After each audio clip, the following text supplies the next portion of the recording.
Some of Denver's biggest cultural celebrations are feeling the fallout from President Trump's recent executive orders. Corporate sponsors are pulling out of events like Juneteenth and Pride as organizers point to Trump's diversity, equity, and inclusion rollbacks. Denver 7's Veronica Acosta looks into how organizers are working to make up the losses.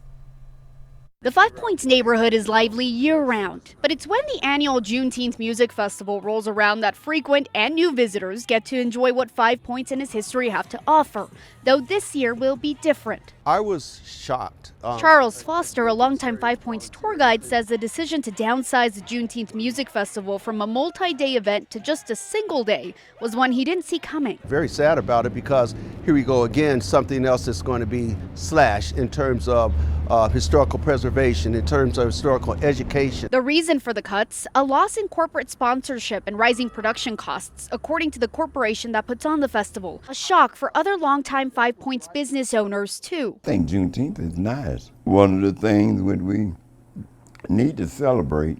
The Juneteenth Music Festival isn't the only local celebration impacted by corporate sponsorship losses. Denver's Pride Parade among those hurting too. In a statement, the Center on Colfax said in part, quote, Denver Pride has experienced a decrease in funding when compared to previous years. Going on to say some organizations that have participated in years past have only been able to return at lower levels of sponsorship, and others have been unable to return entirely due to rollbacks of DEI budgets caused by national legislation. Where's this money going? The Center on Colfax says its fundraising for Denver's Pride Parade continues, as does that for the Juneteenth Music Festival, which, despite downsizing to a single day, is still trying to fundraise for $80,000 through an emergency fund, leaving those like Charles Foster holding out for good news. It's very important to bring people into this neighborhood because, again, brings a positive highlight in this area. In Denver, Veronica Acosta, Denver 7.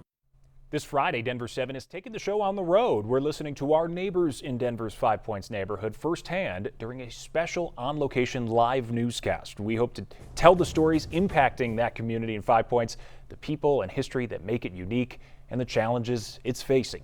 Shannon, Micah, and Danielle will be live from Five Points Friday evening at 5 and 6.